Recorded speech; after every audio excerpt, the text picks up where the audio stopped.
Hello friend, मैं आनंद राज। आप सबको भी देखिए, आज हम जो सीटेट का दिसंबर 2021 में जो एग्ज़ाम हुआ था ऑनलाइन, तो देखिए हम 16 तारीख का, 20 तारीख का, 21 तारीख का क्वेश्चन डाल दिए हैं सीडीपी का। आज हम 22 दिसंबर 2021 का क्वेश्चन लेके आए। देखिए प्रीवियस ईयर क्वेश्चन आप बना दीजिएगा, जितना एग्ज़ाम हुआ है आपका ऑनलाइन वाला, आपका सीडीपी में आराम से 26-27 नंबर आ जाएगा। इसी से आपका क्वेश्चन आएगा जितना इस बार एग्जाम हुआ है, समझे। तो आज 22 तारीख का हम क्वेश्चन बताएंगे, 22 दिसंबर का। पूरा वीडियो देखिएगा, आपको बहुत अच्छा समझ आएगा। हम चारों ऑप्शन को क्या करते हैं, डील करते हैं, समझ के। तो देखिए आते हैं हम लोग सीडीपी का पहला क्वेश्चन देखते हैं। क्वेश्चन है आपका पहला क्वेश्चन कि विकास के किस क्षेत्र का संबंध बौद्धिक सामर्थ्य जैसे कि ध्यान, स्मृति, समस्या समाधान, कल्पना और रचना करने से। देखिए हम स्मृति याद कहाँ रखते हैं, हमारा मेमोरी कहाँ होता है, समझे। तो ऑप्शन है संवेग। देखिए संवेग की चीज़ नहीं होता है, संज्ञानात्मक। हाँ, संज्ञानात्मक क्षेत्र हो सकता है, जो हम तर्क करते हैं, चिंतन करते हैं, कल्पना करते हैं, समझे, समस्या समाधान करते हैं। ये सब चीज़ क्या है, हमारे संज्ञानात्मक क्षेत्र से संबंधित होता है, समझे। संवेग से हमारा डर हो गया, ये सब संबंधित रहता है। गुस्सा हो जाते हैं, ये चीज़ किससे संबंधित होगा, आपके संवेगात्मक क्षेत्र से होगा। संज्ञानात्मक क्षेत्र से तर्क हो गया, चिंतन हो गया, कल्पना हो गया, स्मृति हो गया, समस्या समाधान हो गया, कोई चीज़ का रचना करते हैं। ये चीज़ सब क्या है, आपके हमारे संज्ञानात्मक क्षेत्र से होता है। संवेगात्मक डर, गुस्सा, ये सब जो आता है, प्यार हो गया, समझे, ईर्ष्या हो गया, जो 14 प्रकार के संवेग बताए हैं आपको मैकडूगल, ये सब किससे रिलेटेड हो जाएगा, आपके संज्ञानात्मक क्षेत्र से। शारीरिक क्षेत्र क्या होता है आपका, तो आपका हमारा सामाजिक क्षेत्र आपका क्या होता है, जो हम समाज में कोई चीज़ जैसे किसी को हेल्प कर देते हैं, सब चीज़ क्या है, हमारा सामाजिक क्षेत्र है। यानी सामाजिक नियमों को सीखना सामाजिक क्षेत्र के अंदर है। शारीरिक क्षेत्र यानी शरीर से रिलेटेड जो भी एक्टिविटी होता है, समझे, वो सब हमारा शारीरिक क्षेत्र में आता है, समझ गए। जैसे कोई अंग, दांत की संख्या बढ़ गया, समझे, ये सब क्या है कि हमारा शारीरिक क्षेत्र में आएगा। तो क्वेश्चन वही है कि विकास के किस क्षेत्र का संबंध बौद्धिक सामर्थ्यों जैसे कि ध्यान, स्मृति, समस्या समाधान, कल्पना और रचना करने से। तो पहला के आंसर क्या हो जाएगा, तो ये हो जाएगा आपका 2 नंबर संज्ञानात्मक क्षेत्र से हो जाएगा, समझे। इसका क्या हो जाएगा आंसर, संज्ञानात्मक क्षेत्र से हो जाएगा। दूसरा क्वेश्चन है कि साना ने अपनी कमीज का बटन बंद करने से और कलम पकड़ने सीखने से पहले ग्लास और बोतल पकड़ना सीख लिया। यह उदाहरण किशोर संकेत कर। देखिए आप लोग विकास का सिद्धांत पढ़े होंगे, तो उसमें आप लोग को पता होगा कि विकास का दिशा का 2 सिद्धांत होता है, समझे। आप लोग पढ़े होंगे कि विकास की दिशा का सिद्धांत होता है, 2 होता है। एक होता है शीर्षगामी सिद्धांत और एक क्या होता है आपका अधोगामी सिद्धांत होता है, समझे। देखिए जहाँ भी बोले कि पहले कोई स्थूल काम करता है, उसके बाद कोई सूक्ष्म काम करता है, यानी कोई बड़ा काम करता है, उसके बाद उसमें से ही सूक्ष्म काम करता है, तो ये दिशा का जो सिद्धांत होता है, इसे हम लोग कहते हैं अधोगामी सिद्धांत, समझे। यानी केंद्र से बाहर की ओर पहले हम क्या करते हैं कि जैसे मान लीजिए पहले हम अपने हाथ पर कंट्रोल करते हैं, तब हम अपने अंगुलियों पर कंट्रोल करते हैं। तो पहले देख रहे हैं ना कि पहले कह रहा है कि साना ने अपने कमीज का बटन बंद करने से पहले क्या होता है, कलम पकड़ने से सीखने से पहले गिलास और बोतल, तो पहले 5 उंगली से गिलास पकड़ी होगी या आपका बोतल पकड़ी होगी। उसके बाद क्या करें कि बटन लगाने के लिए उंगली से 2 उंगली पर, तो पहले हम क्या करते हैं, अपने हाथ पर कमांड करते हैं, समझे। उसके बाद हम उंगलियों पर कमांड करते हैं, समझे। तीसरी को हम लोग कहते हैं अधोगामी सिद्धांत, यानी केंद्र से बाहर की ओर, समझे। तो वही क्वेश्चन है कि साना ने अपनी कमीज का बटन बंद करने और कलम पकड़ना सीखने से पहले गिलास और बोतल पकड़ना सीख लिया। यह उदाहरण किस ओर संकेत करता है। देखिए विकास एक आयामी नहीं होता, विकास तो बहुआयामी होता है, समझे। जिसमें आपका संज्ञानात्मक विकास हो गया, शारीरिक विकास हो गया, आपका संवेगात्मक विकास हो गया, आपका सामाजिक विकास हो गया। इसीलिए विकास को बहुआयामी कहा जाता है। इसलिए ऑप्शन कट जाएगा।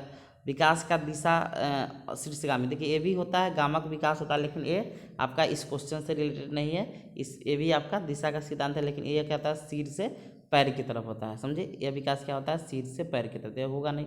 हाँ, तीसरा हो जाएगा विकास का दिशा अधोगामी, यानी इसको इंग्लिश में प्रोक्सिमल डिस्टल बोलते हैं, यानी केंद्र से बाहर की ओर। यही आपका होगा कि पहले हम अपने पहले हम क्या 5 उंगली पर कमांड करते हैं, उसके बाद हम कुछ उंगली पे, नहीं पहले हाथ पर कमांड करते हैं, तब अपने उंगलियों पर कमांड करते हैं, समझे। और विकास का क्रम अनिश्चित होता है, नहीं क्रम में चलता है, समझे। तो ये भी नहीं होगा। तो आपका आंसर क्या आ जाएगा, 2 का 3 नंबर हो जाएगा कि विकास की दिशा अधोगामी होती है, समझिए। तो 2 का 3 नंबर हो जाएगा, यानी विकास की दिशा अधोगामी है। अगला क्वेश्चन है 3 नंबर कि बच्चों का विकास इनमें से किसका परिणाम है। देखिए केवल आनुवंशिकता द्वारा नहीं होता है, केवल वातावरण नहीं होता है, विद्यालय शिक्षा तो वातावरण ही कारक हो गया। तो बच गया आपका चौथा ऑप्शन की आनुवांशिकता और वातावरण के क्या होता है, परस्पर अंतःक्रिया द्वारा होता है, यानी आपका क्या हो जाएगा 3 का 4 नंबर हो जाएगा, आनुवांशिकता और वातावरण के परस्पर अंतःक्रिया द्वारा होता है। समझे, दोनों मिल जाएगा, लेकिन इसमें सबसे ज़्यादा योगदान किसका होता है, तो वातावरण का होता है। बच्चा को जैसा वातावरण में रखिएगा बच्चा वैसा बन जाएगा। आनुवांशिकता क्या होता है, यानी हमारे मम्मी पापा का जो गुण है जो हमारे अंदर आ जाता है उसी को आनुवांशिक गुण बोलते हैं, यानी हेरिडिटी बोलते हैं, यानी जेनेटिक गुण बोलते हैं। समझे, तो ये उतना इम्पोर्टेंट नहीं होता है, समझे, लेकिन है इसका भी योगदान होता है, लेकिन आपका वातावरण पर डिपेंड ज़्यादा करता है। क्योंकि जेबी वाटसन भी बोले थे कि आप हमको 10 बच्चा दीजिए, हम चाहेंगे तो जो बच्चा को उसमें से 2 बच्चा को हम पुलिस बना सकते हैं, 2 बच्चा को चोर बना सकते हैं, 2 बच्चा को इंजीनियर बना सकते हैं। यानी उनका कहने का मतलब था कि बच्चा को हम जैसा वातावरण रखेंगे बच्चा वैसा क्या होगा कि बन जाएगा। समझे, तो इसीलिए आपका क्या आंसर हो जाएगा, 3 का 4 नंबर हो जाएगा, आनुवांशिकता और वातावरण के बीच परस्पर अंतःक्रिया का।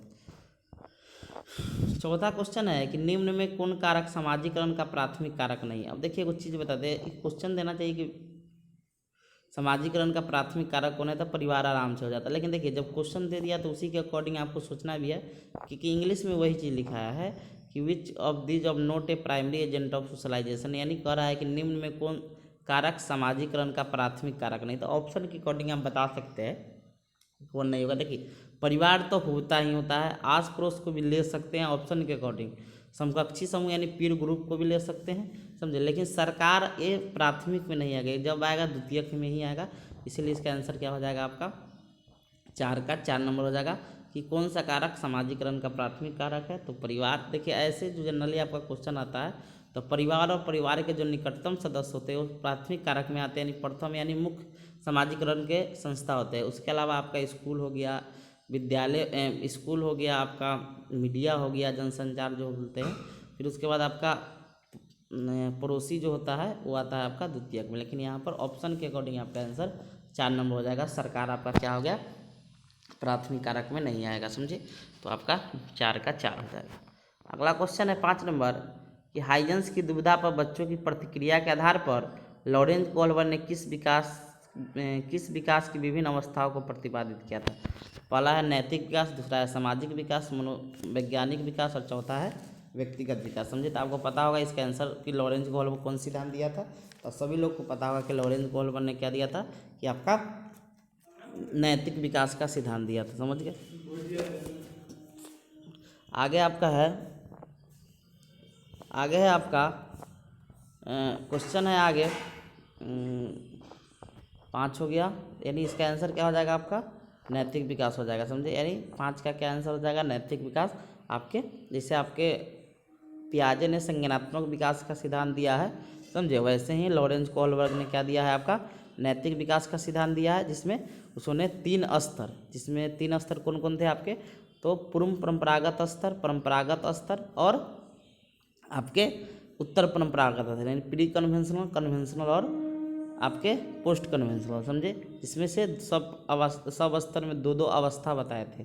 समझे, यानी पूरा टोटल पूछेगा कि कोहलबर्ग के अनुसार कितने स्तर थे, तो 3, और अवस्था पूछेगा तो 6, क्योंकि प्रत्येक स्तर में क्या थे कि 2-2 अवस्था दिए थे।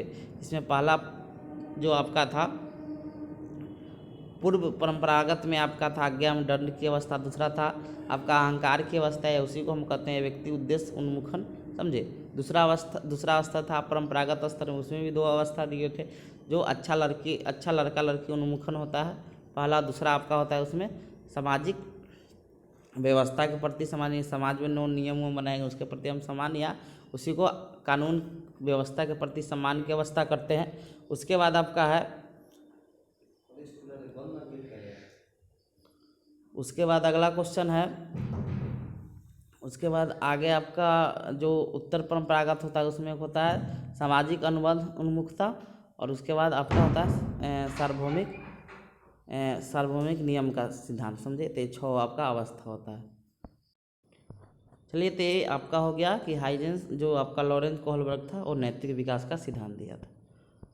अगला क्वेश्चन है आपका क्या हुआ 6 नंबर कि 9 वर्षीय लीला। देखिए अब जब 9 वर्ष दे दिया तो आपको वर्ष से ही पता कर सकते हैं कौन अवस्था में जाएगा, पियाजे के अकॉर्डिंग पूछ रहा है, तो आपको पता होना चाहिए कि जो जन्म से 2 साल होता है वो संवेदी प्रेरक संवेदी चालक या संवेदी इंद्रिय जनित अवस्था होता है आपका 2 से जो आपका 7 साल होता है वो क्या होता है आपका पूर्व संक्रियात्मक अवस्था होता है, और 7 से जो आपका 11 साल होता है वो आपका क्या होता है मूर्त संक्रियात्मक अवस्था होता है, और 11 से ऊपर जो होता है आपका क्या होता है वो आपका अमूर्त संक्रियात्मक अवस्था। तो क्वेश्चन पढ़ने के आगे जरूरतें नहीं है, जब पढ़ दिया 9 वर्षीय लीला तो 9 वर्षीय किस में आएगा आपका, तो आपका मूर्त संक्रियात्मक अवस्था में आएगा। क्वेश्चन हम समझा देते हैं, ऐसे भी आप क्या कर सकते हैं इसको बना सकते हैं, समझे।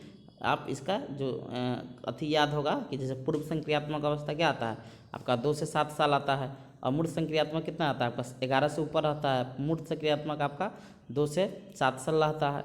तो संवेदी चालक जन्म से 2 साल, तो उसके आधार पर आप छांट सकते हैं कि 9 वर्षीय लीला बोल रहा है, ऐसे भी कर सकते हैं। क्वेश्चन हम पूरा समझा देते हैं। क्वेश्चन करा कि 9 वर्षीय लीला ने बटनों के संग्रह को उनके माप के अनुसार वर्गीकृत किया, यानी जो माप था यानी वर्गीकरण का उसमें गुण आ गया है।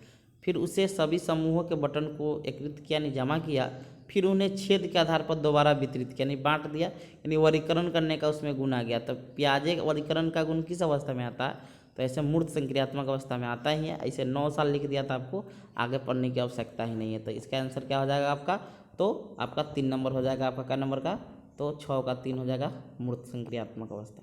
7 नंबर क्वेश्चन है कि जब बच्चे अपने अनुभव को अपने वर्तमान स्कीमा में समाहित करते हैं तो उसे क्या, देखिए कह रहा है कि जो वर्तमान स्कीमा में आप एक और अनुभव को क्या किए शामिल कर लिए, समझे। तो याद रखिएगा, तो इसमें ऑप्शन है आत्मसातीकरण, समायोजन, केंद्रीयता और संरचना।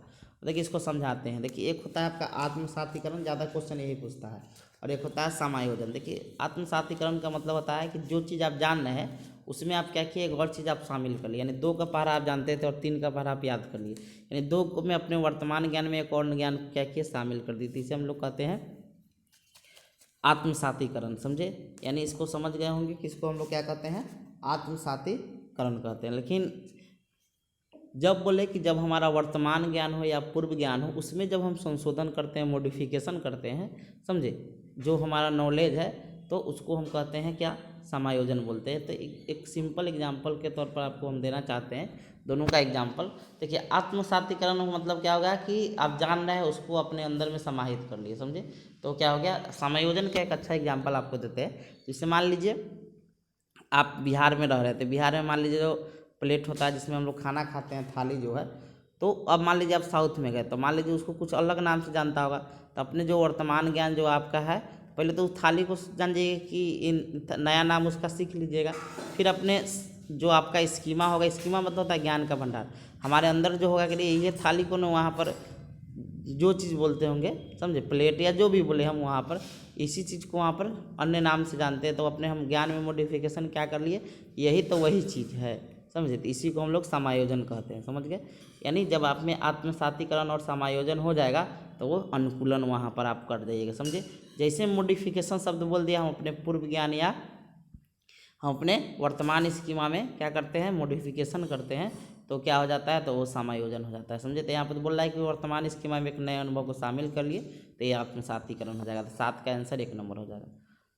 8 नंबर क्वेश्चन है कि लेव वाइगोस्की के संज्ञानात्मक विकास के सिद्धांत को डैश कहा जाता है, क्योंकि वे तर्क देते थे कि बच्चों का सीखना संदर्भ होता है। तो आपको पता है कि जो लेव वाइगोस्की थे सामाजिक सांस्कृतिक, उनका सिद्धांत का नाम है, समझे। जैसे पियाजे का सिद्धांत का संज्ञानात्मक विकास का सिद्धांत है, तो वैसे ही लेव वाइगोस्की के सिद्धांत का नाम है सामाजिक सांस्कृतिक विकास का सिद्धांत। आपका 8 का क्या हो जाएगा, 3 नंबर हो जाएगा, समझ गए। 9 नंबर क्वेश्चन है कि जब कोई अध्यापक किसी विद्यार्थी को उनके विकास के निकटस्थ क्षेत्र तक पहुंचने के लिए सहायता को उसके निष्पादन के वर्तमान स्तर के अनुरूप ढालती है तो अध्यापिका किस नीति का प्रयोग करे। यानी कह रहे हैं कि उसको मान लीजिए पढ़ा रही है या मान लीजिए कोई क्वेश्चन का सॉल्व करा रही है, तो उसके निकट विकास का क्षेत्र यानी क्वेश्चन बच्चा बना लेगा तो उसके लिए उसको अनुकूल कर रही है, यानी एक तरह का सहायता दे रही है। तो इस सहायता को हम लोग क्या कहेंगे, तो आपको पता होगा इसी को हम लोग पार या ढांचा या इंग्लिश में हम लोग स्कोप फोल्डिंग कहते हैं, समझे, स्कोप फोल्डिंग कहते हैं। तो आप लोग पढ़े होंगे इसको, समझे, कि जब कोई अध्यापिका किसी विद्यार्थी को उनके विकास के निकटतम क्षेत्र तक पहुंचाने के लिए सहायता को उसके निष्पादन के वर्तमान स्तर के अनुरूप ढालती है तो अध्यापक किस नीति का प्रयोग कर रही है, तो पार या ढांचा का प्रयोग कर रही है, समझ के। यानी 9 का 3 नंबर हो जाएगा। 10 नंबर क्वेश्चन है कि एक प्रगतिशील कक्षा में क्या होता है। तो प्रगतिशील कक्षा में शिक्षण पाठ्य पुस्तक केंद्रित नहीं होती है, उसके बाद है योगात्मक परीक्षा में बल नहीं दिया जाता है, यहाँ पर दिया जाता है आपका फुट में। योगात्मक होता है आपका समेटिव होता है, समझे, और यानी साल के अंत में परीक्षा लेना।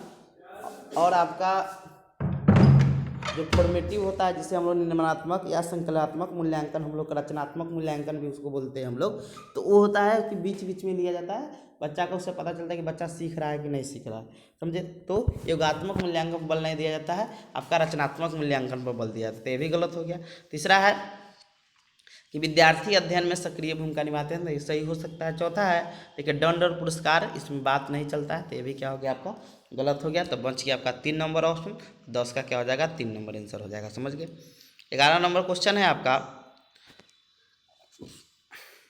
कि डैश बुद्धि कौशल, डैश बुद्धि कौशल उस कौशल की ओर संकेत करता है जो कि दूसरे के मनो, देखिए दूसरों के मनोदशा जैसे बोलेगा ना, तो हार्वर्ड गार्डन के अनुसार देखिए एक होता है अंतर व्यक्तित्व बुद्धि, एक होता है अंतर व्यक्तित्व बुद्धि को हम लोग बोलते हैं इंटरपर्सनल, समझे। तो देखिए इस क्वेश्चन में थोड़ा हिंदी में आपको दिक्कत हो जाएगा, लेकिन इंग्लिश आपका बहुत साथ देगा इसमें, समझे। देखिए जब कोई दूसरा के बारे में बोले ना, नहीं बोलता है दूसरा की ज़िंदगी में इंटर कर गया, तो इंटर में जब भी याद रखिएगा 2 आदमी, समझे, इंटर में क्या 2 आदमी।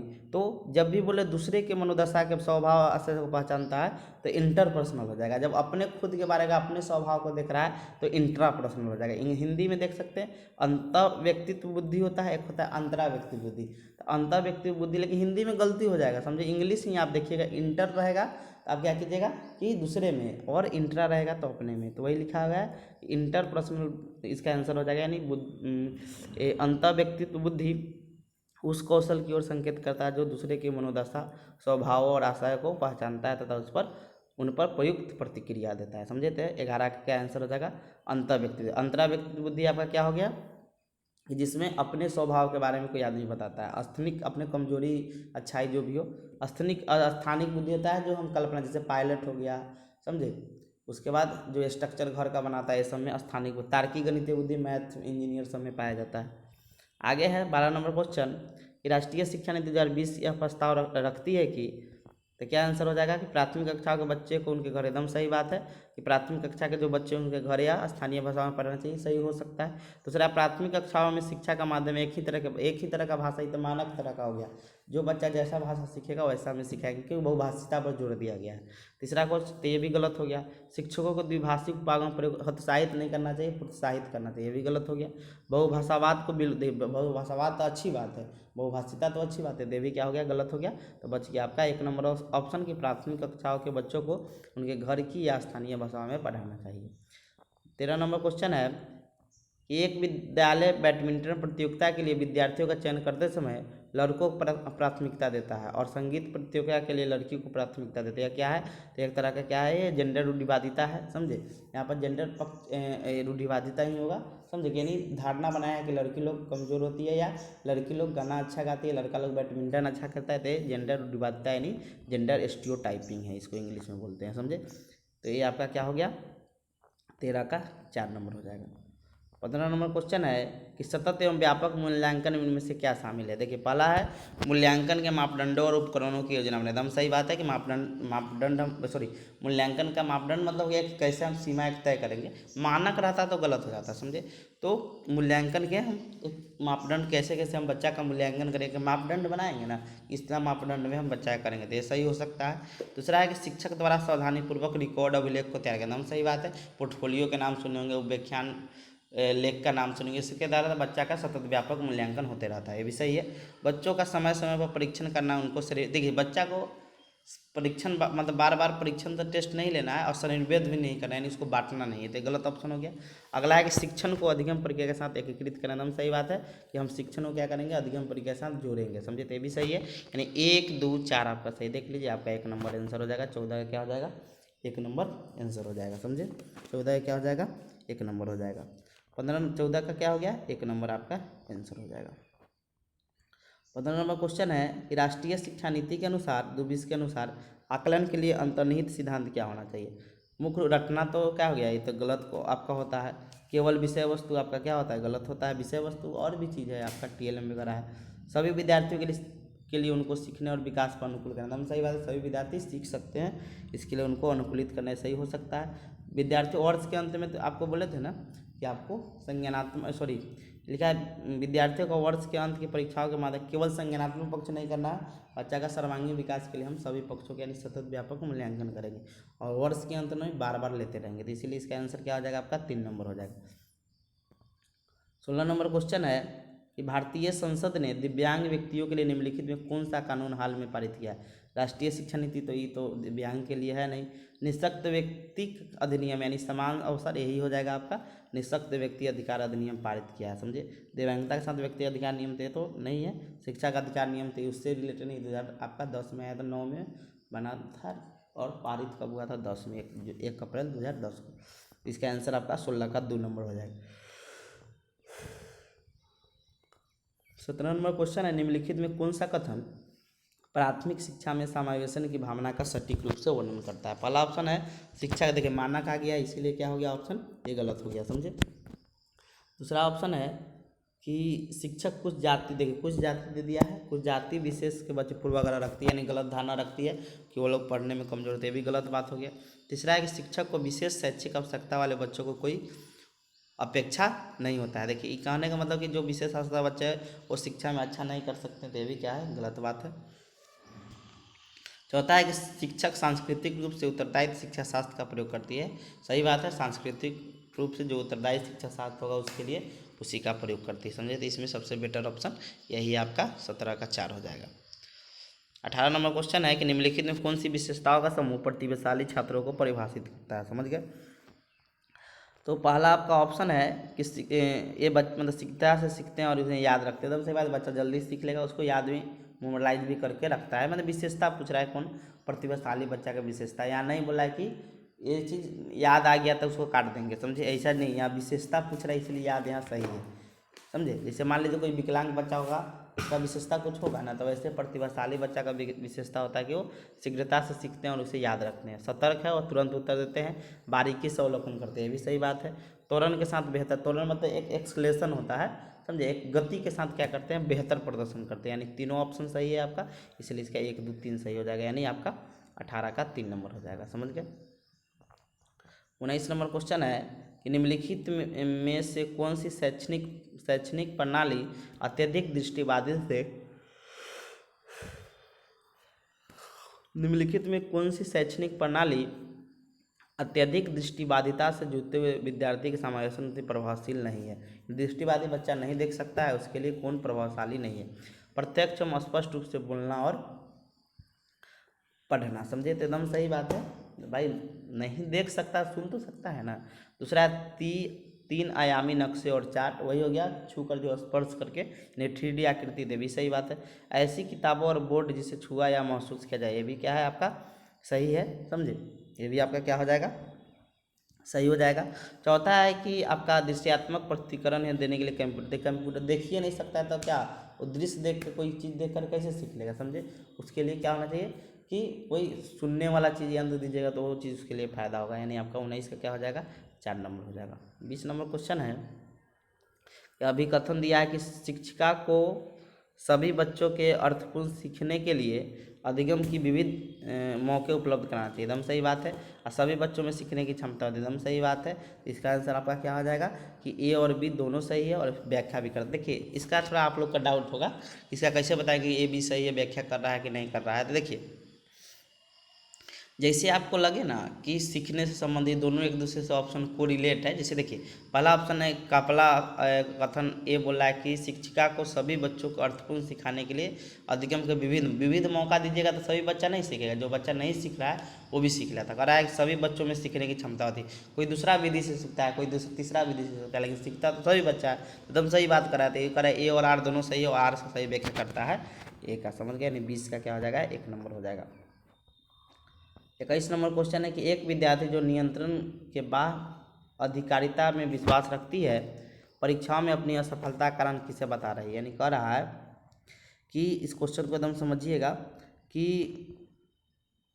एक जो विद्यार्थी है जो नियंत्रण के बाह्य अधिकारिता में विश्वास रखती है, यानी बाहरी की ऐसे करेंगे तो ऐसे हो जाएगा, पढ़ेगी नहीं। समझे कि कहने का मतलब क्या हुआ कि ऐसे जैसे बोलता है ना कि सिगरेट पियोगे तो तुम क्या होगो कि ज़्यादा देर नींद नहीं आएगा, समझे। ये सब थोड़ा आप सुनते होंगे, ठीक समझे। तो लिख रहा है कि एक विद्यार्थी जो नियंत्रण के बाह्य अधिकारिता में विश्वास रखता है, यानी बाह्य मतलब बाहरी रूप पर कि सिगरेट पियेंगे तो क्या हो जाएगा कि नींद नहीं आएगा, उससे ज़्यादा देर पढ़ेंगे, जिससे परीक्षा में अपनी असफलता का कारण किसे बता सकती है। तो योग्यता की कमी नहीं है, समझे। योग्यता तो आपके अंदर का चीज़ है, तैयारी की कमी तो आप पढ़िएगा चीज़ है, समझे।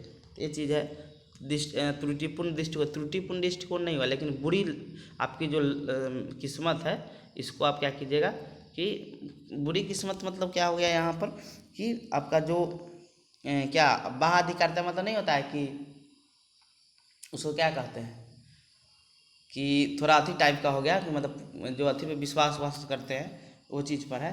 तो इसीलिए इसके अपनी असफलता के कारण किसे बता सकती है, तो वो बुरी किस्मत को बता सकती है, समझे। जो मान लीजिए कहेगा कि ये तो सिगरेट वाला एग्जाम्पल थोड़ा हो गया कि मान लीजिए कोई भगवान को पूजा कर रहा है, समझे, और मान लीजिए वो फेल हो गया। मान लीजिए नहीं कहेगा कि भगवान हमको किस्मत खराब था कि हमको फेल करा दिए, बात समझे। तो अब विश्वास रखिएगा, उसके लिए पढ़ना, देखिए भगवान का पूजा करना भी ज़रूरी है, समझे, ये सब चीज़ ठीक है, लेकिन पढ़ना भी एक तरह से ज़रूरी है, समझे। भगवान तो जाके लिख ना देंगे आपका, तो वही चीज़ है। तो परीक्षा में अपनी असफलता बच्ची जो होगी, जो विद्यार्थियों को अपनी असफलता का कारण किसे बताएगी, तो उसकी बुरी किस्मत को बताएगी कि हमारी बुरी किस्मतें था जिससे हम क्या हो गए, फेल हो गए, समझे। नहीं बोलता है कि बिलाई रास्ता काट दिया तो ये चीज़ काम नहीं होगा, समझे। तो ये चीज़ डिपेंड क्या है, तो बच्चा बोलेगा हमारी किस्मतें खराब कि नहीं हो रहा, अरे पढ़िएगा तब ना होगा, समझे। तो आपका क्या हो जाएगा 21 का 4 नंबर हो जाएगा बुरी किस्मत। 22 नंबर क्वेश्चन है कि प्रगतिशील कक्षा में एक प्रभावी वातावरण का निर्माण करते समय निम्नलिखित में किन बातों को ध्यान में रखना चाहिए। पहला, अन्वेषण को प्रोत्साहित करने के लिए सामग्री को व्यवस्थित करने की भी एकदम सही बात है कि हम क्या करेंगे कि अन्वेषण को प्रोत्साहित करने के लिए क्या करेंगे कि हम लोग सामग्री को व्यवस्थित करेंगे, एकदम सही बात कहा गया है, समझे। उसके बाद आपका है जोखिम लेने में विद्यार्थियों की सहायता करना, सही बात है। जब तक जोखिम नहीं लीजिएगा तब तक कोई समस्या का समाधान कैसे कीजिएगा, कोई नया चीज़ कैसे सीखिएगा, तो ये भी सही बात है। एक समान क्षमता वाले विद्यार्थी समूह में तो बच्चा को करना नहीं, ये भी गलत हो गया। और आकलन की विभिन्न विधियों, ये भी सही बात है। तो आपका 1 2 4 सही है, 3 गलत हो गया, समझे। आपका क्या हो गया 1 2 4 सही है, समझे। यानी आपका 22 का क्या हो जाएगा 3 नंबर हो जाएगा, समझे। यानी 1 2 4 सही हो जाएगा। अगला क्वेश्चन है 23 नंबर, निम्नलिखित में कौन सा एक सहगामी अधिगम युक्ति है। सहगामी क्या है, अधिगम युक्ति है। तो आपका पहला ऑप्शन है कि ढालना, ढालना तो इससे रिलेटेड नहीं हुआ। सहगामी में तो एक सहयोग द्वारा सीखना, समझे। क्रमबद्धता भी ये चीज़ नहीं हुआ। सामाजिक विस्तृतीकरण मतलब तो बांटना हो गया। पारस्परिक रूप से प्रश्न करना है, यानी परस्पर आप हमसे पूछिए और हम भी आपसे पूछ रहे हैं, तो ये पारस्परिक रूप से प्रश्न पूछा है, ये सहगामी अधिगम युक्ति होती है। कोऑपरेटिव इसको लर्निंग स्ट्रेटजी बोलते हैं, समझे। तो इसी आंसर आपका हो जाएगा 23 का आपका 4 नंबर हो जाएगा। 24 नंबर क्वेश्चन है कि मोहन ने विद्यार्थियों को आयतन की समझ बनाने के लिए भिन्न धारिताओं वाले बर्तन दिए। फरहान ने अपने विद्यार्थियों को कूड़े को यांत्रिक कार्य बनाने की संभावना पर मानस मंथन करने के लिए दोनों अध्यापक अपनी कक्षा में किस शिक्षण युक्ति का प्रयोग कर रहे हैं। यानी कहने का मतलब हुआ कि उसको एक तरह का बोल रहे कि स्वयं बच्चा को ज्ञान निर्माण करने पर जोर दे रही है, कौन आपका शिक्षक, दोनों शिक्षक।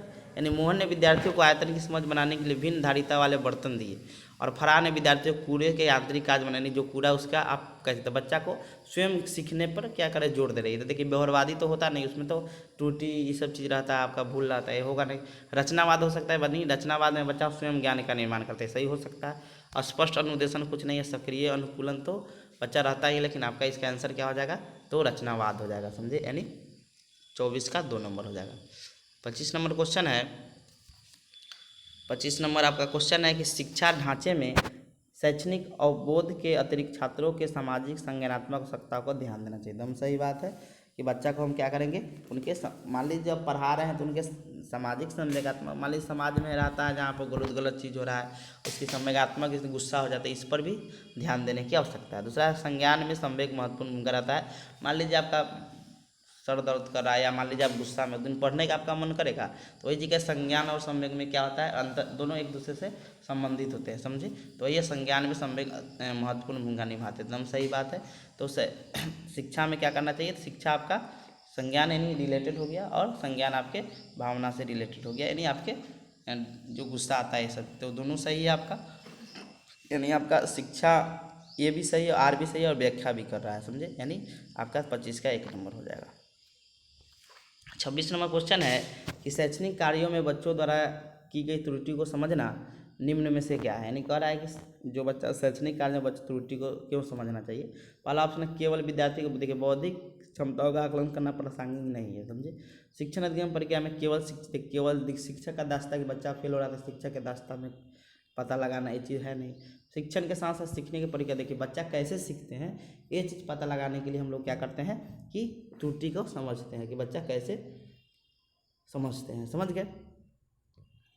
तो ये सही हो सकता है। शिक्षण या समझ किसी देख प्रासंगिक तो है ही, बच्चा गलती करता है तो पता चलता है ना कि बच्चा कैसे सीख सकता है।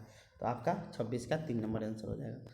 27 नंबर है कि निम्न में से समालोचनात्मक चिंतन में क्या शामिल है। तो परासंज्ञान भी शामिल है, आपका विश्लेषण भी शामिल है, आपका मनन भी शामिल है, समझे।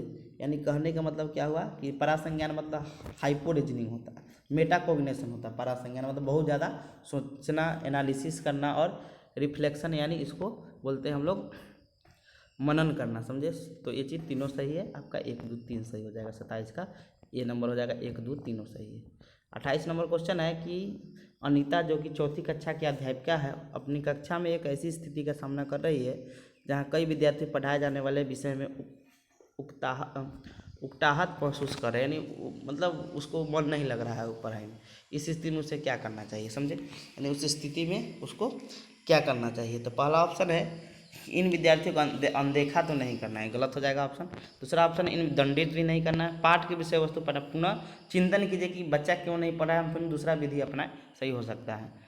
आप कैसे मान लीजिएगा कि विद्यार्थी नहीं सीख सकते हैं, समझे। तो आपका 28 का 3 नंबर हो जाएगा। 29 नंबर क्वेश्चन है कि किसी अध्यापक को अपने विद्यार्थियों को किसी कार्य के लिए आंतरिक रूप से प्रेरित करने के लिए क्या कहकर प्रोत्साहित करना चाहिए। जो विद्यार्थी सबसे पहले कार्य का 5 सितारे देंगे उसको इनाम देंगे, तो ये भी गलत है। तो आपका बाह मोटिवेशन हो गया, यानी ये आपका पॉजिटिव मोटिवेशन हो गया, यानी बाह मोटिवेशन।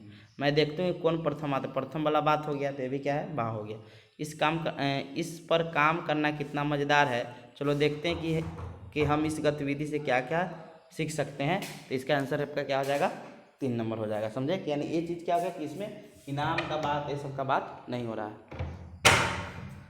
अगला ऑप्शन है, अगला है कि विद्यार्थी को जल्दी काम खेल में सत्र में खेलने नहीं दूंगे, ये भी क्या है आपका कुछ रिलेटेड नहीं है। आपका 3 नंबर ऑप्शन 29 का सबसे अब क्या है बेटर है, समझे।